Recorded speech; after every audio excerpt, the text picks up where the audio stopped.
و سیجنبها الاتقى الذی یؤتی ماله یتزکی. همه مفسرین قرآن اتفاق نظر دارند که این سوره مبارکه لیل آیت 18 او در شأن ابوبکر صدیق نازل شده است. و سیجنبها الاتقى الذی یؤتی ماله یتزکی. پروردگار میگوید زود است که نجات مییابد پرهیزکارترین شما. و سیجنبها الاتقى، اتقای شما پرهیزکارترین شما نجات مییابد. و سیجنبها الاتقى الذی یؤتی ماله یتزکی. این پرهیزکارترین بین شما این ابوبکر صدیق است که آن چیزی که از مالش داشت همگیش برای قوت بخشیدن دین اسلام در دامن پیغمبر خدا ریخت. الذی یؤتی ماله یتزکی. خودش را از حساب مال پروردگار میگوید خلاص گردانید. حضرت عمر رضی الله تعالی عنه میگوید در زمانی که ما با ابوبکر صدیق، حضرت عثمان، حضرت علی بودیم، همیشه در هر یک عمل برای خود پیش دستی را انتخاب میکردیم. هر کدام ما این مان از این مان دیده عمل مانه زیادتر نشان میدادیم تا که از یکدیگر گذریم. وقتی بار حبیب خدا محمد صلی الله علیه و سلم اعلان کرد که ای مردم مسلمان، برای مجهز گردانیدن لشکر اسلام آن چیزی که دارین خیر احسان کنید. حضرت عمر رضی الله عنه میگوید به دل خود گذرانیدم که این دفعه از ابوبکر صدیق در باب صدقه میگذرم. در همه عملها ابوبکر از ما پیش بود، لیکن وقتی حبیب خدا که اعلان صدقه کرد و گفت برای عسکران اسلام آذوقه لازم است، اسلحه لازم است، لباس لازم است، هر چیزی که دارین خیر احسان کنین، دوان به خانه رفتن. این حضرت عمر میگوید مال خانه را حساب کردم، 50% او را گرفتم و در دامن و نزد حبیب خدا آمدم. حبیب خدا نشسته است، در پیش حبیب خدا 50% مال خانه ما در پیش او گذاشتم. گفت عمر، گفت برای اهل عیال چی گذاشتی؟ گفتم ای حبیب خدا نصف مال ما صدقه کردم، نصف مال ما برای زن و فرزندم گذاشتم. حبیب خدا میگوید دستش برداشت و گفت خدایا، گفت در این خیری که حضرت عمر کرده است برکات نصیب کن و در آن مالی که برای زن و فرزند گذاشته است در اون هم خدایا برکات ده. دعا کردم. برادرای عزیز و گرامی، وقتی من 50% مال میگویم یا نصف مال میگویم، دادن نصف مال در راه خدا این کار هر کس نیست. 50% مال در راه خدا بخشیدن کار هر یک جوانمرد نیست. تصور کنین اگر شما در زندگیتان همگی اگر $2000 داشته باشین، $1000 او را برای راه خدا بخشیدن کار هر کس نیست. باره صحابه پیغمبر خدا میگوید آمدم رسول اکرم سوره مبارکه تکاثر را میخوان، الهاکم التکاثر حتی زرتم المقابر. این آیت قرآن از پاره 30 میخوان و حبیب خدا میگوید بعد خواندن این سوره قرآن جانب من گشت و گفت یقول ابن آدم مالی مالی. حضرت رسول اکرم گفت فرزند آدم همیشه در یادش مال دنیا که هست میگوید مالی من مالی من. و هل لک من مالک، حبیب خدا گفت آیا از آن مالی که شما در خانه دارین من شما را خبر دهم؟ اذا اکلت فافنیت و اذا لبست فابلیت و اذا تصدقت فامضیت. رسول اکرم گفتند مال تو آن را که میخوری حل میشود میرود، آن چیزی را که میپوشی کهنه میشود، آن چیزی را که در راه خدا میبخشی از دست تو میرود. پس چی به شما گذاشت؟ حضرت عمر 50% مالش بخشید و نزد حبیب خدا میگن نشست منتظر ابوبکر است. کنی ابوبکر چی مقدار مال میارد؟ خدا میگفت عمر که از من دیده کمتر بیارد تا که در این باب صدقه از ابوبکر گذرم. غلبه در کار خیر داشتند، مسابقه در کار خیر داشتند.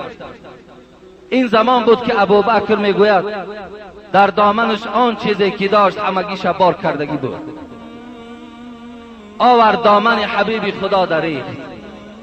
رسول اکرم تبسم کنان به جانب ابوبکر گفت ابوبکر برای زن و فرزند چی گذاشتی؟ ابوبکر صدیق میگوید با یک آب دیده به جانب پیغمبر خدا گشت و گفت ای حبیب خدا برای اهل عیال خودم خدا و رسول او را باقی ماندم. آن چیزی که داشتم همگیش در راه خدا بخشیدم. در خانه بجز الله و رسول او چیزی باقی نماندم. ابوبکر صدیق وقتی این سخنش صدا داد، حضرت عمر رضی الله عنه گفت در این مسئله هم ابوبکر از ما گذشت. در همه کار ابوبکر پیش دستی بود، ابوبکر پیش بود. در روایت ها می آید وقتی که ابوبکر صدیق آن چیزی که داشت همگیش در راه خدا که بخشید، دیگر هیچ مبلغ در خانه که باقی نمانده بود، حتی که پول نیافت که برای خود یک لباسی خرد. میگوید از یک قمیش هایی که ما و شما میگیم برای خود یک لباس بافت و با این لباس میگوید دوان و پیش پیغمبر خدا آمد. این زمان بود که میگن نزول جبرائیل شد، جبرائیل آمد. خدا رحمت کند صاحب کتاب میگوید حتی جبرائیل میگد لباس ابوبکر صدیق پوشیده بود. وقتی رسول اکرم در این لباسی از قمیش جبرائیل که دید، بار اول که دید، گفت این چی لباس است که در بدن تو میبینم؟ گفت زمانی که ابوبکر صدیق تمام داراییش در راه خدا صرف کرد، حتی مبلغی نیافت که برای خود یک کرته خرد، این کرته ابوبکر صدیق خدا را خوش آمد. تمام ملائکه های آسمان امر کرد که امروز از لباس ابوبکر برای خود لباس میپوشیم. از آن جمله بر منم امر کرد و جبرائیل سلامی از جانب پروردگار به نام ابوبکر آورد. گفت محمد صلی الله علیه و سلم و ابوبکر سلام خدا را برسان و بگو پروردگار میگوید آیا در همین کمبغلی و فقری که الحال مبتلا است از پروردگارش راضی هست یا نیست؟ وقتی میگوید رسول اکرم از زبان جبرائیل این سخن به ابوبکر صدیق رسانید، ابوبکر صدیق میگوید دیگر داد و فغانش در آسمان بلند شد که خدا برای من سلام میفرستد و میگوید از من راضی است. بله گفت من راضی هستم، راضی هستم، راضی هستم. 3 بار میگوید حضرت ابوبکر این سخن تکرار کرد. این بود از جمله آن که ابوبکر صدیق پرهیزکارترین دوره خودشان بودند. در دوره هایی که ابوبکر صدیق حیات به سر می برد، آدم پرهیزکارترین آن زمان به شمار می رفت. آیتی را که برادرمان قاری خواندند ان اکرمکم عند الله اتقاکم، پروردگار گفت از همه ده مکرمترین شما نزد من آن کسی هست که تقوا دارد. بعضی مفسران این آیت قرآن هم حواله به حضرت ابوبکر صدیق کردند. رسول اکرم صلی الله علیه و سلم فرمودند لو كنت متخذا خلیلا غیر ربی لاتخذت ابوبکر ولكن اخی و صاحبی. رواه بخاری. در صحیح بخاری حدیث روایت میشه که حبیب خدا گفتند اگر غیر پروردگار برای خود رفیقی را انتخاب کردنی می شدم، هر آینه ابوبکر برای خود رفیق اختیار می کردم. لیکن ابوبکر این برادری من است، ابوبکر این دوستی من است. این حبیب خدا اعلان کردند ولکن اخی و صاحبی، این ابوبکر که شما میبینید این دوستی من است و این برادری من است. حبیب خدا را برادر برای خود خواند، حبیب خدا او را برای خود رفیق خواندند. بار رسول اکرم در جمع صحابه نشسته بودند و با زبان شکرین خود گفتند من انفق زوجین فی سبیل الله نودی من ابواب الجنة یا عبدالله هذا خیر. این حدیث متفق علیه است، صحاح سته همش روایتش میکنه. حبیب خدا چی گفتند؟ کسی که اگر در راه خدا یک جفت را خیر میکند، مقصد یک جفت از ماده و نرینه اسب باشد یا گاو باشد یا گوسفند باشد، کسی که اگر در راه خدا یک جفت را خیر میکند، تمام درهای جنت میگفتند ای بنده خدا بسیار کاری خوب انجام دادی. ببین کسی که اگر در راه خدا خیر میکرده است. در دوام حبیب خدا چی گفتند؟ فمن کان من اهل الصلاة دعی من باب الصلاة. کسی که اگر در دنیا نماز همیشه میخواند، پایبند نماز بود، اصلا از نمازش دور نبود، دروازه نماز در جنت وجود دارد. نمازخوانها را فریاد میزد است ای مردک اهل نماز به من بیا، به من بیا. دروازه بود است در جنت به نام نماز، به نام صلات. دعوت میکرد است، داخل خودش جای میکرد است کسانی را که در دنیا نماز میخواندند. برادرای عزیز و گرامی، وقتی من نماز میگویم، شما یکی از حدیث های مشهور را که ابن عمر روایت میکند از زبان پیغمبر بنی الاسلام علی 50 فراموش نکنید. بنای اسلام ما با 5 چیز است. 5 چیز بنای اسلام ما است. اسلام ما در بالای نمی 5 ستون ایستادگی است. شهادت ان لا اله الا الله و ان محمدا عبده و رسوله. یکم ستون اسلام ما نمین است. کسی میگوید که خدا یک و یگانه است، محمد بنده اوست و فرستاده اوست. دوم اقام الصلاة و ایتاء الزکات و حج البیت و صوم رمضان. حبیب خدا گفتند دوم ستون اسلام این 5 وقت نماز خواندن است. سوم ستون اسلام مالدار باشی زکات دادن است. چهارم ستون اسلام مالدار باشی حج کردن است. پنجم ستون اسلام ماه رمضان روزه داشتن است. انامین 5 بنای اسلام در کدام ما و شما باشد، یقینا شما برادر عزیز ستون دینتان قوی است، شما انشاءالله اهل نجات هستید. حبیب خدا گفتند دروازه نمازخوان در جنت فریاد میزد است. دوم و من کان من اهل الجهاد دعی من باب الجهاد. حبیب خدا گفت کسی اگر در دنیا جهاد کرده باشد، دروازه جهاد او را فریاد میزند ای مردک مجاهد اینجاست جای تو. و من کان من اهل صدقه دعی من باب صدقه. کسی در دنیا اگر خیراندیش بود، خیرخواه بود، دستی سخی داشت، دسترخوان کشاده داشت، دروازه صدقه در روز جنت فریادش میزد است. و من کان من اهل صیام دعی من باب صیام. پیغمبر خدا گفت کسی در دنیا روزه می‌دارد، دروازه روزه در جنت و فریاد میزند. 4 چیز گفت پیغمبر. کسی اهل نماز است دروازه نماز، کسی اهل جهاد است دروازه جهاد، کسی که اهل صدقه است دروازه صدقه، کسی که اگر اهل روزه است دروازه روزه را فریاد میزند. فقال ابوبکر که اشتیاقی به جنت داشت، جنت که دوست می داشت، از بین صحابه ها خیز گفت به اب انت و امی یا رسول الله، پدر و مادرم فدای تو باد، هل یدعى من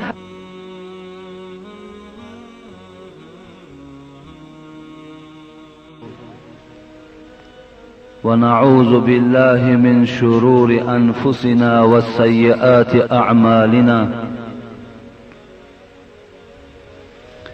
من يهده الله فلا مضل له ومن يضلل فلا هادي له أشهد أن لا إله إلا الله وحده لا شريك له وأشهد أن محمدا عبده ورسوله. أعوذ بالله من الشيطان الرجيم. يا أيها الذين آمنوا اتقوا الله حق تقاته ولا تموتن إلا وأنتم مسلمون. يا أيها الناس اتقوا ربكم الذي خلقكم من نفس واحدة وخلق منها زوجها وبث منهما رجالا كثيرا ونساء واتقوا الله الذي تساءلون به والأرحام إن الله كان عليكم رقيبا.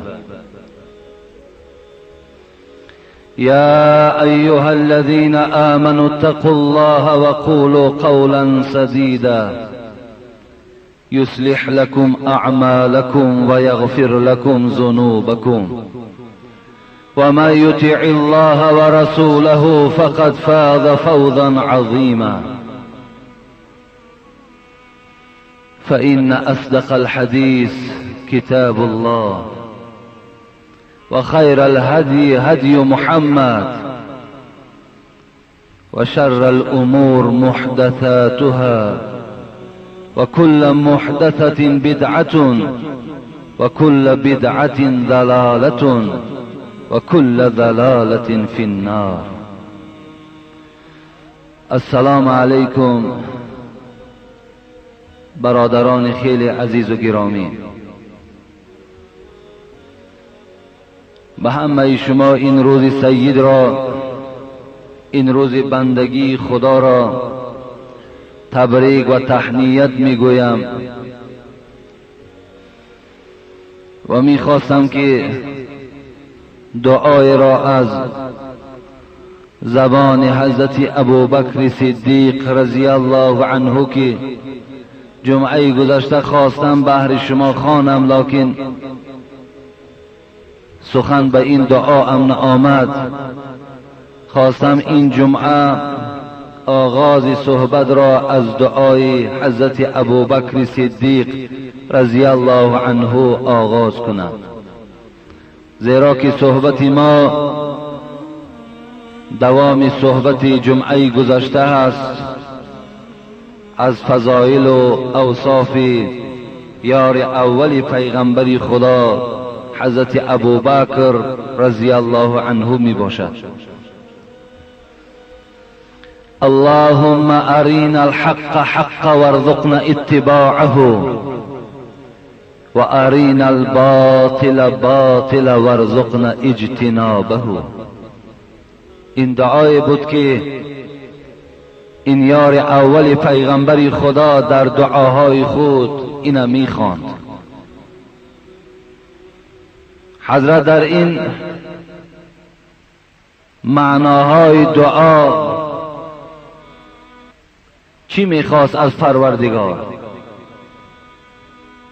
ما نیز خواهان او هستیم که همیشه از این دعای حضرت ابوبکر صدیق دعا کنیم و خداوند که با سبب این دعا ابوبکر صدیق را به مقصدش رسانید، ما را نیز با شرافت این دعای حضرت ابوبکر به مقصدمان رساند.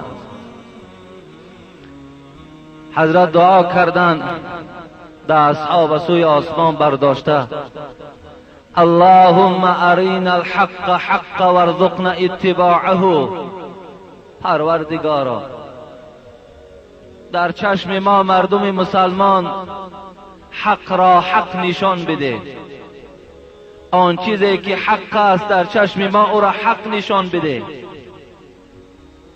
وارزقنا اتباعه. بعد از آنی که ای پروردگار مهربان ما را که به حق شناس کردی، حق را در چشم ما که حق نشان دادی، ما را پیرو حق بگردان. و ارین الباطل باطلا وارزقنا اجتنابه. خدایا باطل را، فساد را، فسق را در چشم ما باطل و فسق و فساد نشان بده. خدایا آن چیزی که باطل است، فسق است، در چشم ما او را زینت مبخش، او را حق نشان نده. و خدایا زمانی که ما باطل شناختیم، فساد شناختیم، فسق را شناختیم، خدایا ما را از این راه بعد نگه بدار. این دعای بود که ابوبکر صدیق رضی الله عنه در دعای خود این دعا را میکرد. از این خاطر ما نیز بندگان خدا، ما نیز محبان ابوبکر صدیق رضی الله عنه، ما نیز پشتیبانی از ابوبکر صدیق میکردگی بندگان خدا در این دعای حضرت ابوبکر رضی الله عنه یک جایه میشویم و از خداوند خواهان او هستیم که پروردگارا در چشم ما نیز حق را حق نشان بده. آن چیزی که حق است در چشم ما حق نشان بده. خدایا برای ما حق رفتار کردن، حق را گفتن موفق بگردان و هیچگاه خدای مهربان ما را برای باطل مبر، برای فسق و فساد مبر.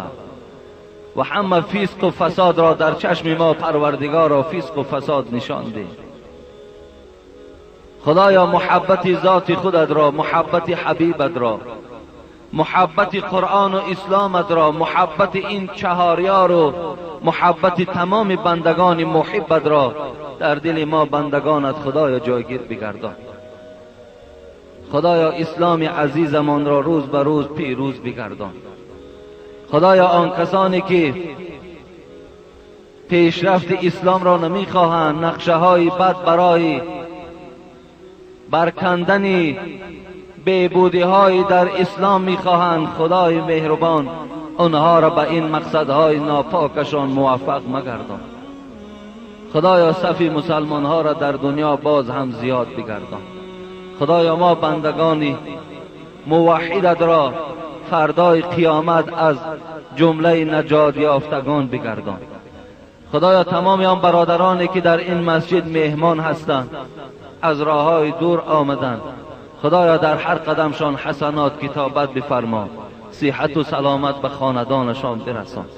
خدایا این جمهوری ما را هم آباد بگردان، یکدیگر فهمی، صلح، آسایشتگی را همیشه در این جمهوری ما خدایا حکمران بگردان. رئیس جمهورم خدایا در حفظ امانت نگه بدار. ربنا فاغفر لنا ذنوبنا وكفر عنا سيئاتنا وتوفنا مع الابرار. آمین یا رب العالمین. مرحمت دارد.